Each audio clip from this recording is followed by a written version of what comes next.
บุญยืนวางแค่ไว้ใจแล้วในก็ได้เขาเลยเนาะ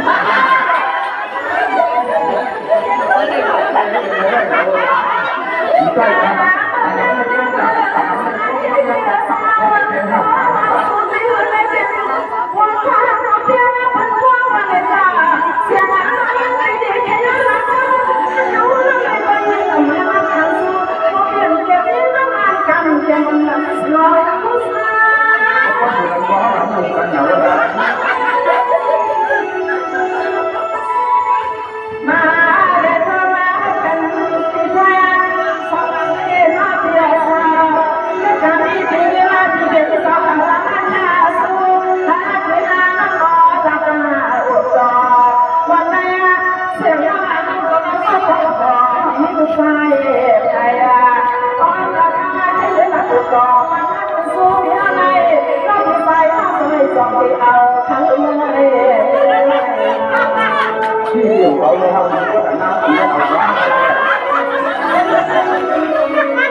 ข้าวยามมันเดียวเขา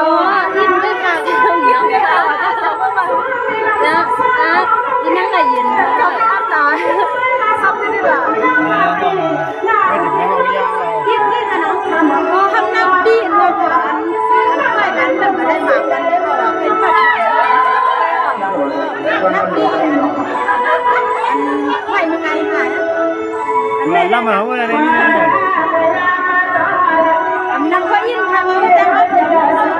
เอายาเข้าไปนอนเลยก็ได้ก็หลบเข้าไปย้ายหลานนั่งเข้าไปได้ไหมใส่ผ้าเป็นสมัยได้เสียงที่เด็กสมัยเป็นใส่ผ้ามาละว่ามันมีอะไรเป็นเส้นเป็นภาษาเสียงมันทำเป็นเรื่องเดียวยัง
จะเอาเขาต้องลงเดียวแล้ว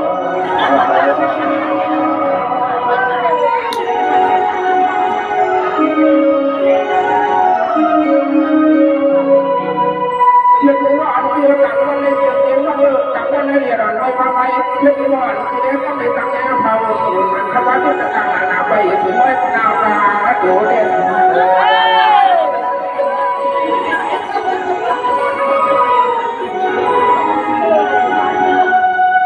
คำว่าอันก่อนเราได้เด็กเราเกิดใจเกิดคอมายาลูกนี้เหลือสามีกว่าสีเหลือสำบ้ามือเขาขี่ม้าที่ขบวนว่าเขาเราปีหัวเลยมาด่าเขาบนน้องควายบน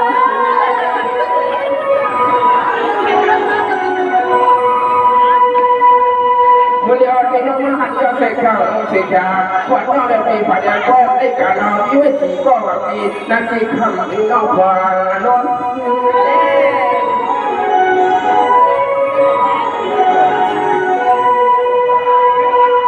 นวยาโยคำคำร้องมีน้องอาจารย์เขียนในความว่าปัญจาเรื่องต่างๆการรับบ้านเสร็จเขาเข้าปฏิบัติไว้แล้วจ่อกินเขาได้ได้ถึงจะต้องยิงมือปีเขาเอาเลยเนาะ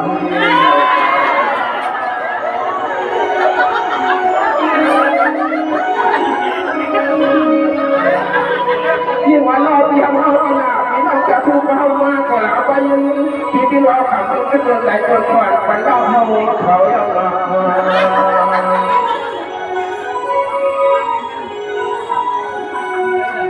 เอาอะไรยิ่งทางอีกปีเอาสุดที่เดือนละปีเอาอะไรยิ่งทางอีกปีเอาปีนอกนอกจากถึงมาได้สุดที่เดือนละปีเขาเป็นเด็กทำเป็นคนก็ตายเด็กเดินสุดเลยเดินสุดเลย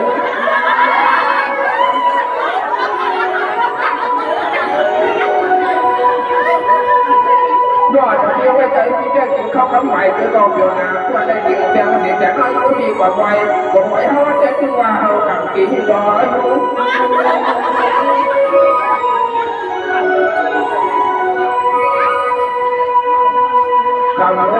คำว่าเจ้าเกิดในโดนพ่อหน้าก็จากกระทั่งแบบนี้ก็ประมงก็ที่เขาบอกว่าที่เพิ่งมีรักษาอันก็บอกเขาทำเขาเรื่องเราเคยได้ลองต่างๆอันนี้เรื่องที่เราไม่เคย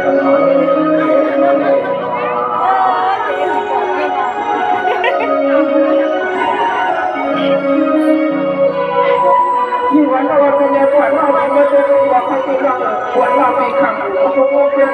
เขาตีพูดอะไรเนี่ยเสียงเราได้ห้องมันเขาลงนะที่เดี๋ยวมันไม่เสียได้ยินได้ยินนะครับจอยว่าใหญ่ทุกคนตาหาในการทำเลย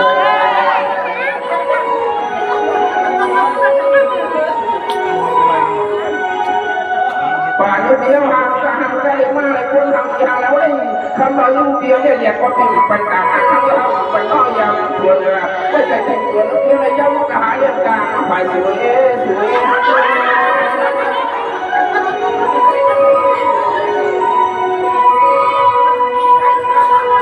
เรื่องเราที่นี้ไว้ใจมีข่าวเราย้อนไปก่อนทุกคนก็ชนะแค่ผู้หญิงเบียงเสียงยาวเบียงทุกคนต้องอยู่ใจเอาหน้าที่ไว้พวกประเทศที่มันต้องอยู่ก็มีใจการเข้าเราใส่ถุงสีฟ้า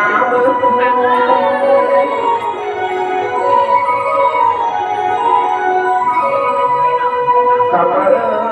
เพราะว่าใครเพื่อนเราหักเราเสียในคำว่าอยู่ที่เรื่องนี้ตัวเองมันหักเสียเนี่ยนะ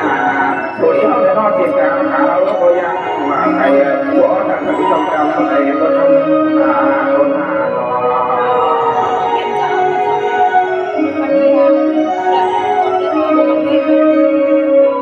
ที่วันเราปีนี้เขาจะได้คนเดียวกันทำก็คือเคยย้ายๆเรามาถ้าเราต้องทำกันเองคนเดียวกันทำก็คือย้ายๆเรามาไอ้เรื่องไม่ได้คำว่ามันก็ว่าเดี๋ยวเขาเรียกว่าก็แข่งกันเขาเดี๋ยวมีถูกต้องมาเดี๋ยวรอแต่คนนั้นพวกนี้สูง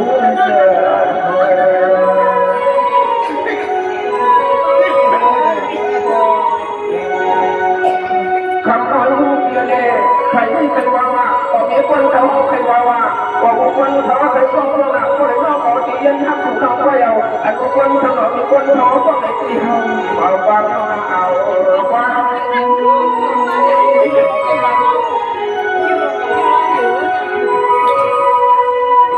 เราที่นี่ครับสวนกันไม่เอาต้องนาควรมีกาจะเสียเกี่ยวจะเสียผ่านจะการร้อยผ่านไม่ถูกเลยเสียยอมก็อ่านเกี่ยวเนี่ยนอกเลยมาเขาเรียกครับเรียกว่าก็เป็นชิ้นเดียวนะเนาะทำเราไม่เหมือนต้องทำผมกลัวอะไร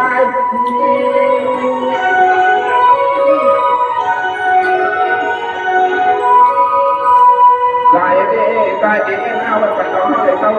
thì nó kia thì ở đây khác rồi tôi hay cái nào thì thằng mà đã lại và thì nó là gì à họ phải có những cái điều của nó đây luôn quên họ rồi nó chẳng hạn cái này đó là cái mình là nó có chẳng hạn là người ta bây giờ tôi là nằm cái này học đi cái gì thì trong điều đó tôi nó อิสระเลยพิสมาก็เลยเข้ากันถึงเมื่อเรียนกับน้องผมน้องคุณเลยกันเนาะอันตอนนี้ไม่ได้เงียบยาวเลย